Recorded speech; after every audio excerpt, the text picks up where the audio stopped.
How's it going, everybody? Welcome back to That Car Vlog channel. I'm Andy, and for once it's a nice sunny day in February in East Tennessee.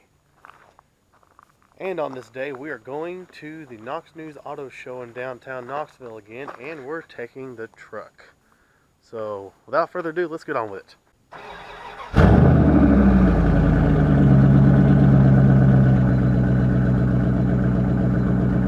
We need gas, so let's go ahead and do that first stop. Don't you hate when they beg you for something to drink?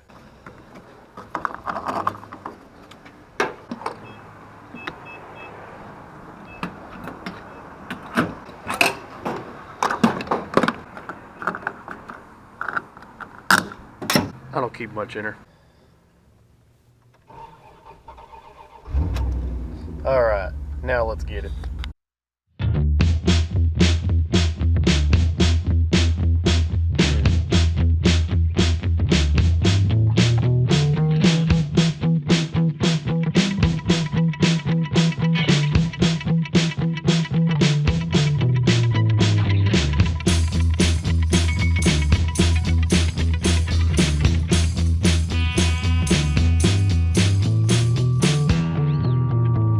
And here we are. Okay, actually we're in the parking area that I can park in, and now time for a long walk over there somewhere. So, see you in a second. And since it's on my way to the convention center, here's World's Fair Park. Site of the 1982, I believe, World's Fair here in Knoxville. And this is cool. Here's the big lights. This during the spring and summer is a splash pad. This thing is an absolute blast. But right now it's February, so obviously not happening. Now right here is the iconic Knoxville Sun Sphere that was, I believe, built as part of World's Fair Park for the World's Fair. And this thing is just massive. This thing is really cool. This whole tower part is just elevators and stairs, and up top of the globe is where all the observation deck and stuff is. I think there's been a lounge up there before. Really cool to go up there and look at the city through that thing. If you've never been to Knoxville, or if you have and you've never been in the Sun Sphere, definitely should go up in there next time you're in town. Really cool. And here we're at the base of the Sun Sphere, just to get you an idea of how big this thing is. I mean, this thing is massive. Pretty long elevator ride to the top. And over there we have the World's Fair Park Amphitheater. Lots of concerts and events held out there. Never been to one out here, but I'd say it's really cool. Here in this circle is the ride and drive event that goes on every year at this show that I should be participating in this time around. So we've got a Chevy Trail Boss, new truck. We got some electrics, a couple of Bolts, a Volt. I see a Tesla on the other side. Who knows, maybe I'll get to actually drive the Tesla this year. Let's go sign in. So I'm outside right now about to drive the 2020 Chevy Bolt. I always do that. I'll just go walk around it real quick. These wild taillights it's got on it. I actually had a page up on my phone with the specs because I don't remember anything. So what we have is a 2020 Bolt, about 259 mile range, full EV, about 200 horsepower. Little bitty thing. Kind of cute though. I'm going to take it out and see how it drives. I don't know if I'll be allowed to film that or not, but if not, I'll just let you know. I'm not going to be allowed to film while driving for reasons that exist. But I want to show everybody real quick. Here's the gauge cluster. It's got all your range and your speed and whatnot on it. Big center infotainment screen. Reasonably responsive, I think. Yeah, pretty responsive, almost smartphone-like. Little automatic shifter here. I'll let y'all know how it goes. And there goes the Bolt. Just got finished driving it myself. I gotta say, that's not a bad little car.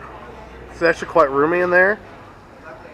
Nice, easy to drive. It's honestly, when you're sitting in a parking lot and it'll just creep along like an automatic car, but it's fully electric, and it's got a good bit of punch if you want to lay down the accelerator. Really neat car. And here's some wild brake lights kind of lit up. How wild is that? LEDs, man, that's something. Anyway, pretty nice little car. I think what I found on my phone was in about the $30,000 starting range. Let's take a look real quick. Sorry, the bad camera work. Yeah, right around 35, 36 maybe starting price. So, yeah, one of the cheaper end electric cars. I liked it. Now let's go see what else we can drive now. And now the big Chevy 2500 HD High Country. I tried to find the specs on this one. Didn't do a very good job, but it's got a big diesel in it. Allison transmission. Let's see how she is. Let's get inside. Oh. See the adjustments right here. Okay. Steering wheel adjustments right here. The inside, pretty much like the Trail Boss that I drove last year. Fits in a heavy duty truck. Nice big infotainment screen. Also quite responsive. All your info here in the middle. The gauges are full digital over here, and you got analog over here. Sweet. Big roomy back seat. I don't get to drive diesels ever. Let's see what this is like. Alright, so it's hard to get a lot of film time around here because it's just so busy with this and something else going on, but that thing is a beast, man. Huge. Way much big difference from that in a EV, but really nice, really comfortable. You can tell it's got lots of power, just couldn't use it. There's a lot of people coming through here. Try not to get too close because I know they can't have their faces on camera. So excuse the back camera work, but yeah, that thing's sweet. Now it's time to go drive something a heck of a lot cooler.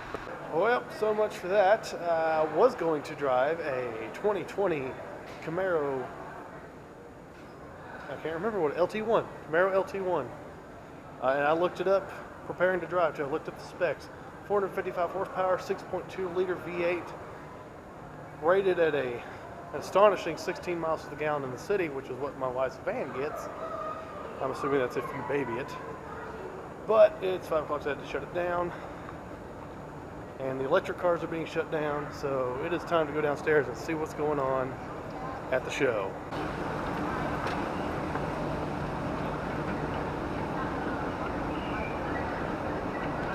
Well, we're downstairs now, and the Ford booth is the first one we walk into.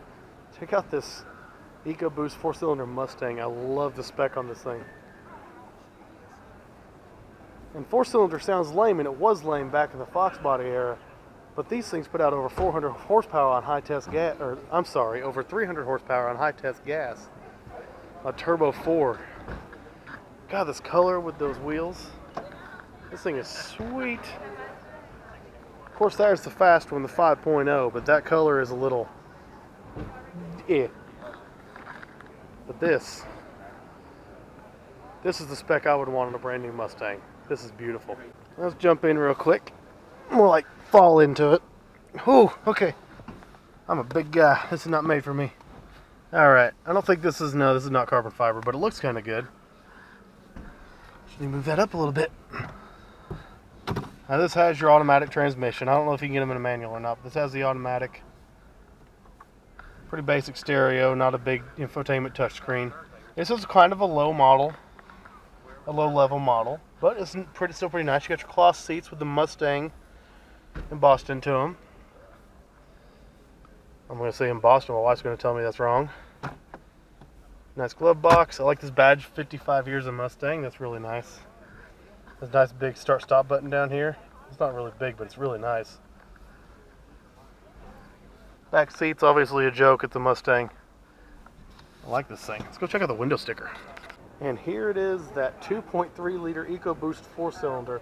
A turbocharged 4-cylinder cranking out over 300 horsepower on high-test gas. Window sticker of $30,850. And it looks like a pretty low option car, but not a bad entry price for a sports car that is fast. And God, that color. Here's the one I would put that color on, the 5.0 V8 Mustang. I'm not crazy about this green color, but I am crazy about that engine. It's a 5 liter V8. I'll give you a lot of power stuff around here on these things. I'll tell you a lot of power specs. Not useful for someone who's just doing this on the fly. But $46,000, so quite a bit more. Of course, for quite a bit more money, you get quite a bit more stuff. You get a nicer dash trim. You get the big, that's cool. You got the big touchscreen infotainment, unlike the other one that had the smaller one. You still have the automatic trans. But here you get the full digital gauge cluster, which is actually configurable whenever you change drive modes. I've seen this online. Whenever you change drive modes, the tack will change and whatnot. It's really neat. I can't show any of this off because all these manufacturers, they keep the cars turned off. You really can't do anything but sit in them, which is a shame. But you can see it's got a much nicer interior with the perforated leather, contrast stitching. Oh, let's see here. Seats are, they're bolstered enough. I mean, I'm kind of a big guy, so I fill it up. It's not bad though. It's pretty comfortable. I could drive this thing for a while. You get paddle shifters here, which most cars do nowadays on an automatic. They're just faster than manuals. Ford Edge ST, an ST version of the Edge. That's kind of neat. See what this is packing. 2.7 liter V6 EcoBoost, the 8-speed automatic. I'm gonna have to start looking up performance numbers before I start these clips because I have no idea what this thing's got going for it. But it's a good looking car. Obviously this is the performance version of the Ford Edge crossover. Step aside, it's a bit easier than the Mustang. Got our big center speedo with the screens on either side. Nice big infotainment screen, not the biggest, but it works. What if I can get this turned on? There you go, some Fords you can get that to turn on. There it is. Let's see how responsive this sync system is. Right now, not very. It takes it a second to warm up and respond to you. There we go. Otherwise, yeah, it's pretty responsive. Let's go into settings. Load that up. Apps. Boom. Climate. There's your climate controls. It's decently responsive. We do have the shift knob in these. Instead of a lever or buttons, it's a knob. Well, this button is for sport mode, though. I guess that's sport. It's a little storage area with your lighted USBs. You even get lighted cup holders. That's kind of cool. Center console with a couple different levels of storage.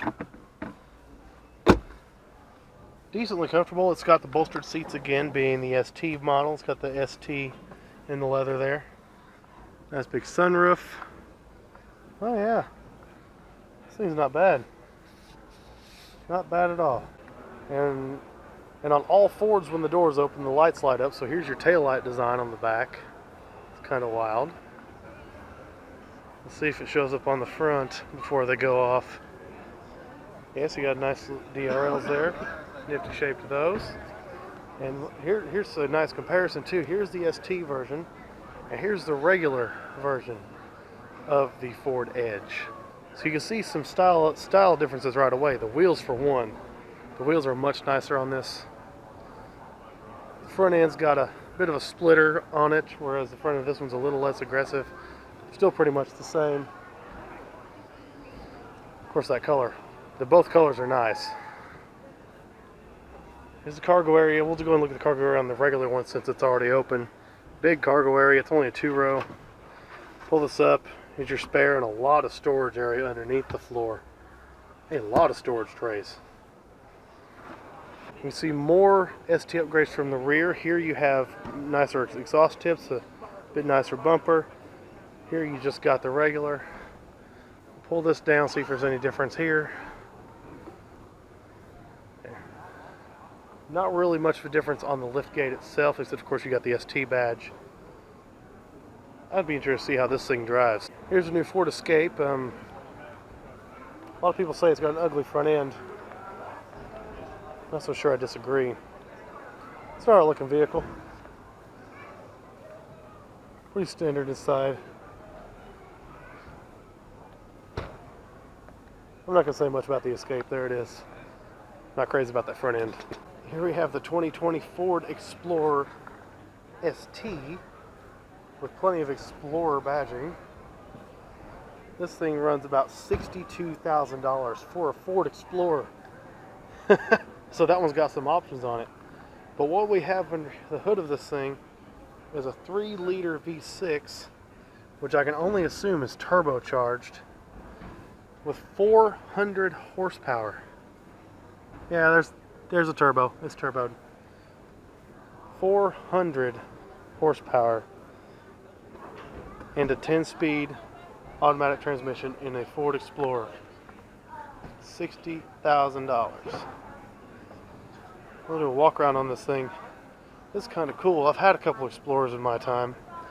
None of them fast. Definitely none of them had 400. I like this look with the black on black. It looks really good.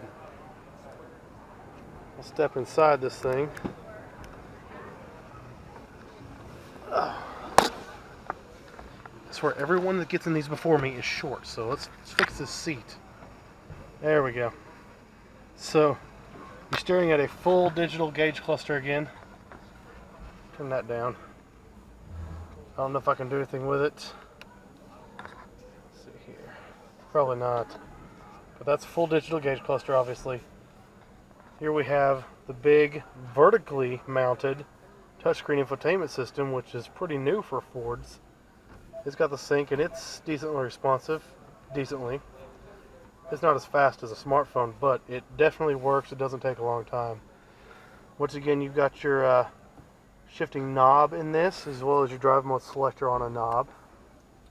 Your lighted cup holders again. In fact, I believe you got some ambient lighting throughout. Here it is at the door handles. Your start stop button. Before start putting start stop buttons in this location where it's kind of pointing upwards, which is interesting. I know there's no key. I just want to see the gauge light up. It's not gonna. See if we can open this thing up. There we go. Big storage area with USB and USB Type-C. I think this is a 12 volt. Yeah, it's a 12 volt cigarette style plug. Another big console. And right here, a wireless charging pad.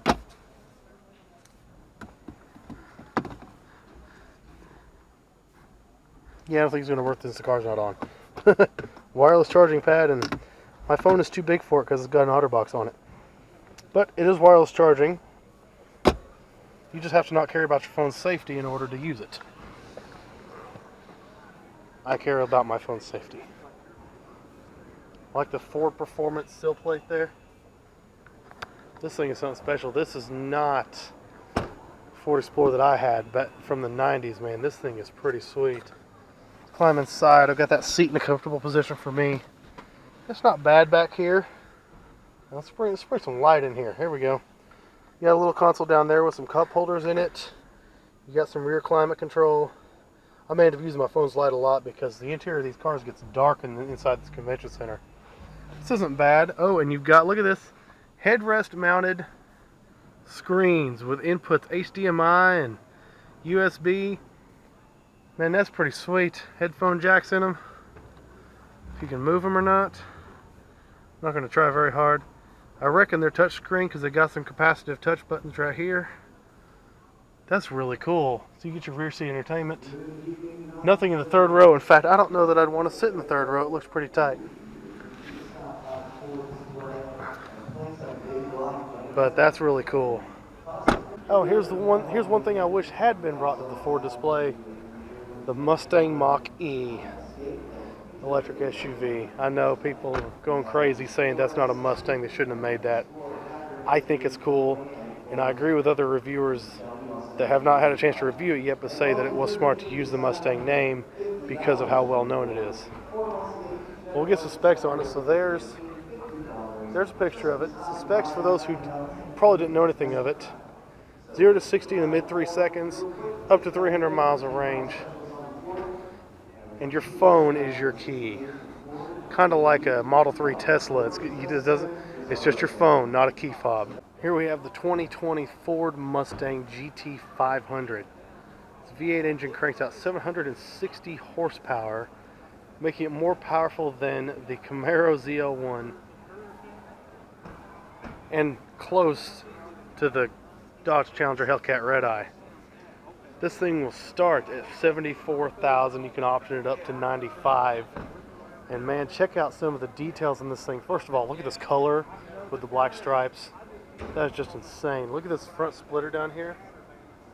Carbon fiber wheels. And just the sheer size of those Brembo brakes.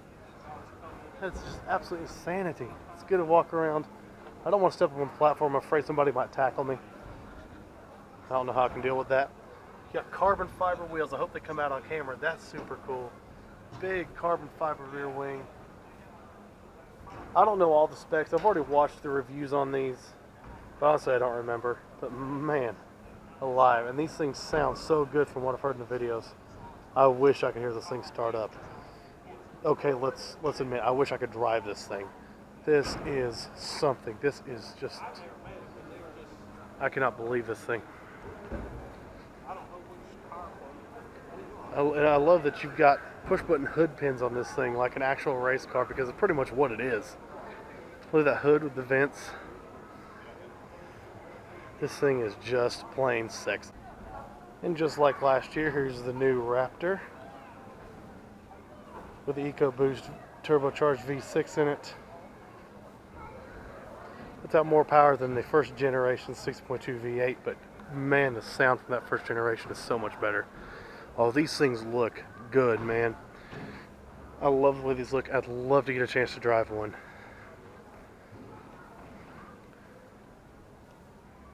Drive it, yes. Own it, probably not. I would really prefer the first gen so I can have that big V8 noise.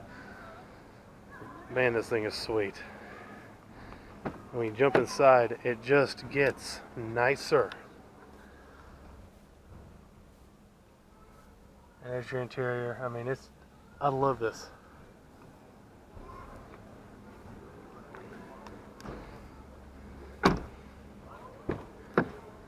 We get in the back, look at all the room you get back here.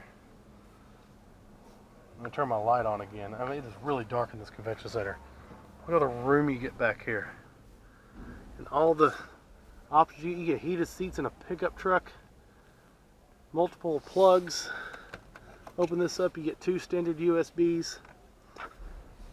This is just a standard 12-volt plug, and you even get the house style plug, the built-in power inverter. That's really cool. And for $58,000 you can get a brand new Lincoln Corsair. I've heard of this name, but I've not seen one yet. This is kind of cool. So let's start with the outside. Look at that grill, kind of just like the Dot. So that's really nice. Sticker says we have a 2.3 liter turbocharged 4-cylinder, so an EcoBoost, 8-speed automatic transmission. Come around the outside, really love these wheels. Lincoln's been doing a good job with their wheels lately. On the back side, you have the taillights bar that goes all the way across. Really nice. Let's see if we can get into the back. I don't know if I can or not. May have to have the key. The kick motion? No. Probably have to have the key to get in here. Yep, there's the button. We'll open her up. Okay, that's kind of cool. So check this out. And I've seen the reviews that talk about this before. You see the taillights are on the bottom in the bumper now, and the door closes, they go back to the top. This whole piece of back bodywork opens up, and US regulation says you can't have taillights or headlights on a moving piece of bodywork. So Ford or Lincoln has taken down here and they put additional taillights in the bumper so that when you do open it up, it switches them down there, just in case you have to ride with the gate up or something. You're still legal since the whole thing moves. You see the taillights are on here, everything moves upwards. It's really cool. In the back, for a small vehicle, I can't complain about the cargo capacity, and the seats go down to offer you even more. This is really not bad. Underneath, you get what might be a full-size spare. Of course, just push the button, she'll close. And the lights will switch back up there. This is not the only model to do that. The Chevy Bolt started this, and a lot of the Audi SUVs have it now. It allows them to take the taillights all the way across without a brake for the door. All they have to do is put those extras in the bumper. In the back, maybe not as many amenities in the back seat as in most other Lincolns. This seems to be kind of the lower level SUV for them. You don't get a lot.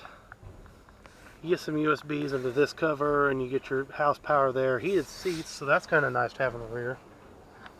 Otherwise, not a heck of a lot back here.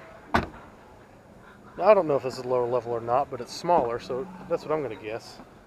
I do like the light up door sill down there. It says Lincoln on it. It's really nice interior in here. It's making noise. Oh, the other door's open. It's gonna hate me for that. So enjoy the tunes. There we go. All right. So you get a full digital gauge cluster again. This start stop button. That's kind of weird. It's got like a little projected housing like this pokes out of the dash. I've never seen that on anything before. Probably won't do anything. Nah. Just tells me no key. I do like this. These appear to be capacitive touch on the steering wheel instead of actual buttons. Yeah. So you have your joysticks. You go up and down, left, right. They're also, buttons. So you just push. And these, I don't even know. They may not be. I think they might just be. Honestly, I couldn't tell you. They might actually change. Yeah, so they actually change. Just okay, they actually change. Did you see that right there? I'll push the button again. The start stop button, they'll change and give you different options for this motion. So a minute ago that was back, that was okay. Now this is music in a phone. So that's really cool. This is one single button, but it'll also change. So now it's that, now it's home. Really, that's a cool way of doing it. I know I sound completely unprofessional and unexperienced, and that's mainly because I am still learning a lot about cars. All the Lincolns now, they're going to this piano key style shifter, so it's just park, reverse, neutral, drive. Here's all your buttons for your cameras, your backup, your surround view, that kind of thing. Really nice controls down here for audio and AC. Drive mode selector here. Decent little console there. If there's anything in this here, not a lot. You get some more USBs and a 12 volt and a thing that I think clips in here. That's all right. So there's that. The Lincoln Corsair, and there's that tone again.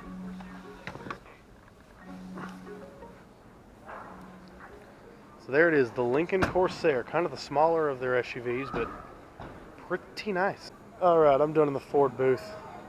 I'll go over here to the Chrysler section, which has Fiats in it because, well, it's Fiat Chrysler. And over here, I didn't get to get into one last year, but I might be able to this year. It is the Gladiator. The Gladiator Rubicon, to be specific. This looks exactly like the one that Tyler Hoover got on Hoovie's Garage. This is sweet. We finally have a Wrangler pickup truck, known as the Gladiator. It's a little something for me to get into these Jeeps. Of course, this one's a little higher up too. Close the door, and man, that's just so cool. You're driving a Jeep, and there's a pickup bed back there. And these things are nice inside, man. These things are rugged. You got a big center infotainment screen that's surrounded by this rubberized material. It's fully sealed up. So you can take this thing off-roading, you can take this thing into mud, and if it gets inside, you just clean it off, it doesn't damage anything. You got your automatic shifter here, you can get a manual, but you have an automatic here, and it has a Gladiator printed on top.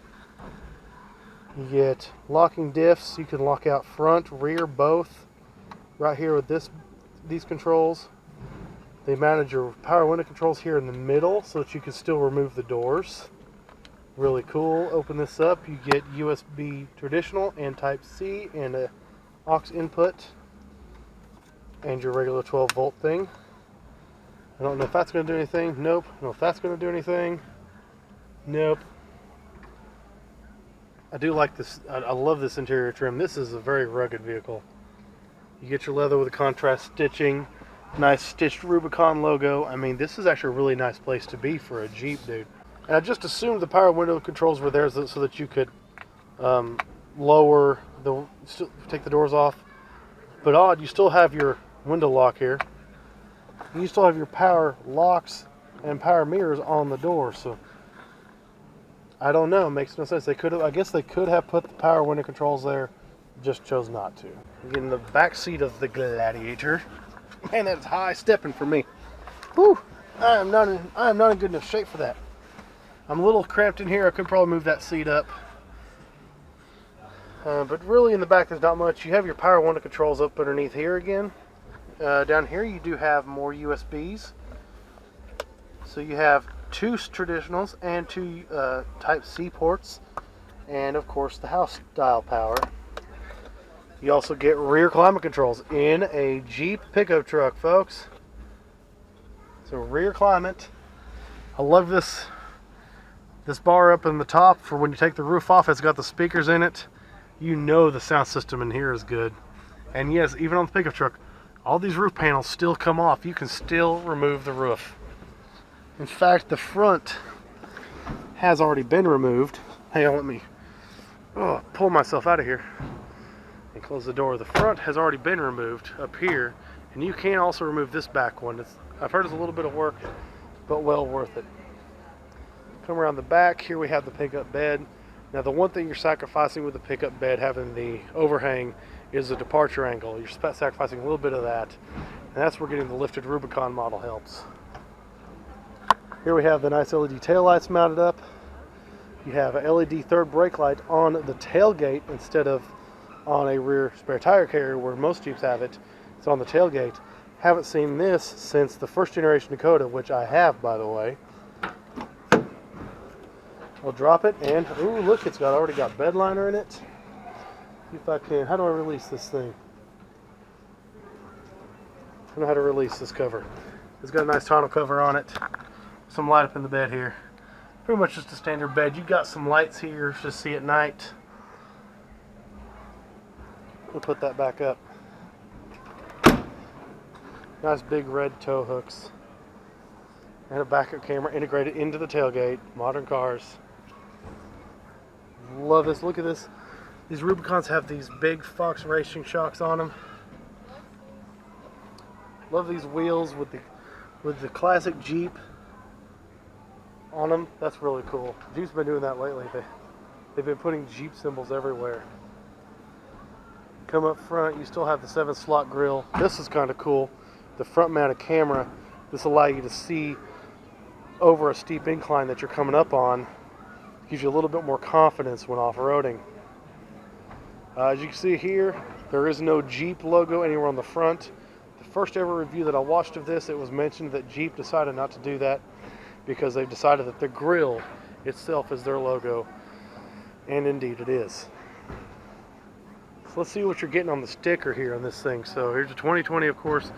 This Rubicon is $43,000. You get the 3.6 Pentastar V6 engine, 8-speed automatic transmission, and of course 4-wheel drive, and then a whole host of options to put this thing at $61,000. $61,000 for a Jeep. But yeah, that is a really, really cool Jeep. We have the new Crosser Pacifica van. I did that last year. Can't afford to get the wife one of those anyways. But this thing is cool. Fiat 124 Spider.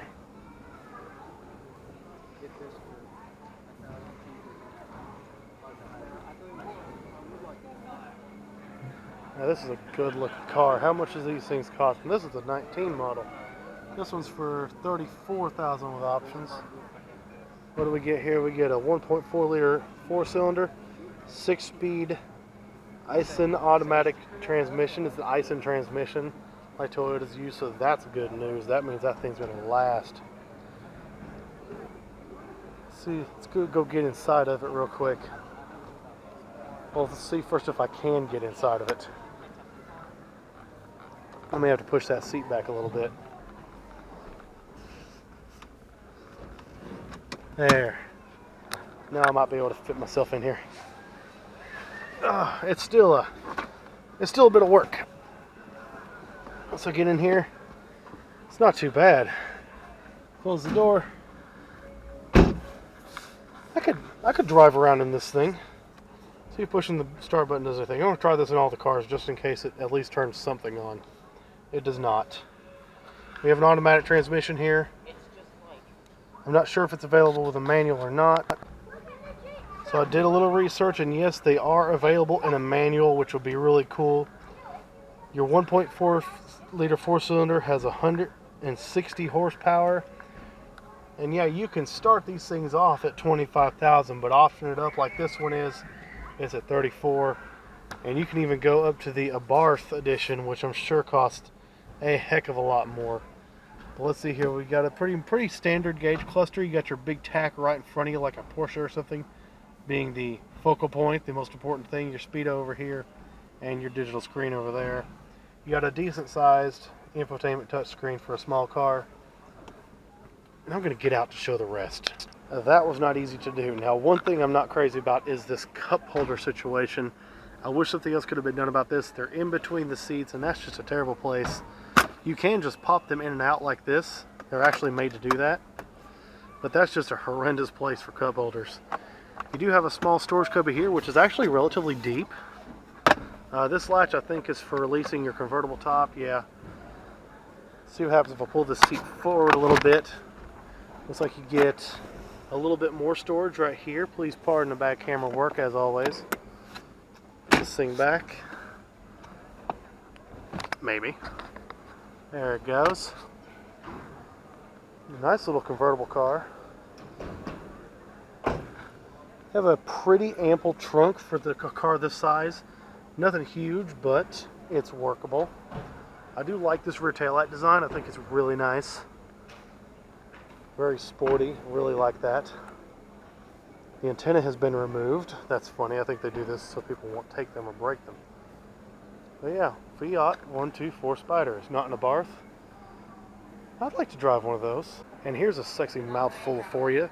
2020 Dodge Challenger SRT Hellcat Red Eye wide body. Now this thing is sweet. And I found the specs on it. We have a 6.2 liter Hemi V8 supercharged like it's always been. Now instead of 707, it's 717 horsepower. And this particular window sticker, see here, we have a starting price of 58, almost 59 grand. This one is optioned all the way up to $91,000. It's a very expensive Challenger. Love this front end though. Those big dual nostrils pretty much, the air intakes. Of course you get the extra air coming in through the turn signal here. With the big fender flares that give it the wide body stance and these big 305 millimeter wide tires. Come around back. It's the back end design you've been seeing for a few years now on the Challengers. The thing has a huge trunk for a two-door car. This is a big two-door car. You could probably actually put a human being in this thing. That is massive.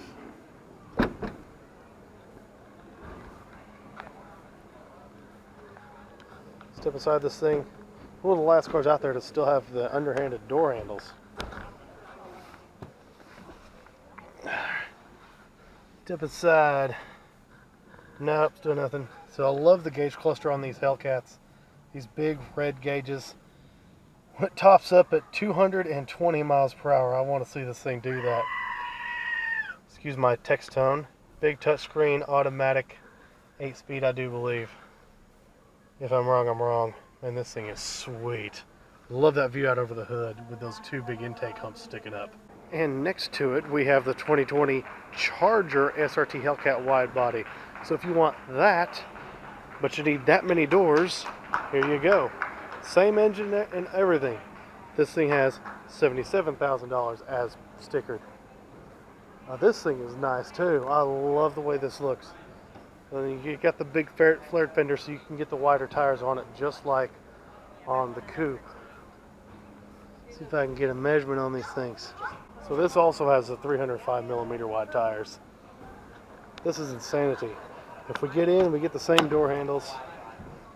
It's pretty much the coupe, the sedan version of that over there.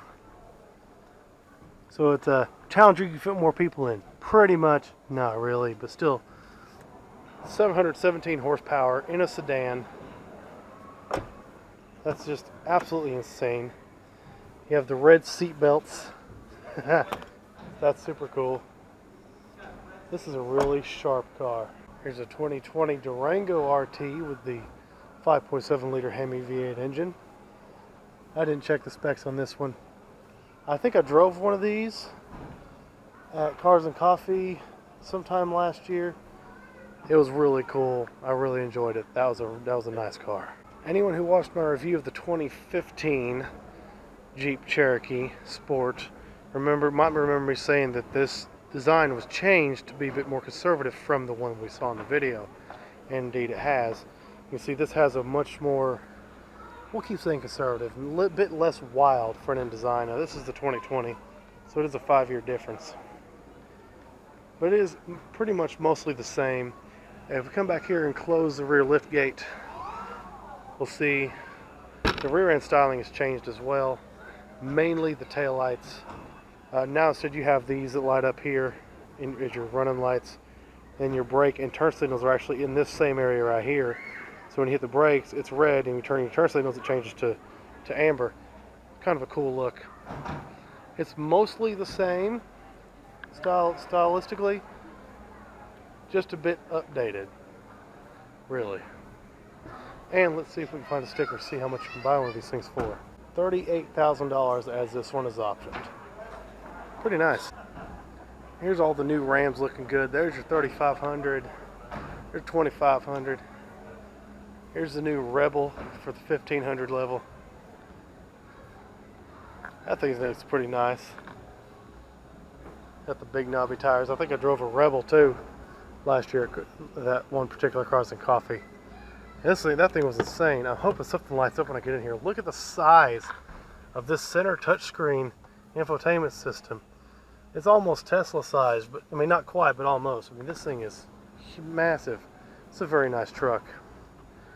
$63,000 as optioned. It's got the Hemi V8 and 8-speed automatic. This is just a good looking truck. And of course we have all the other various Rams.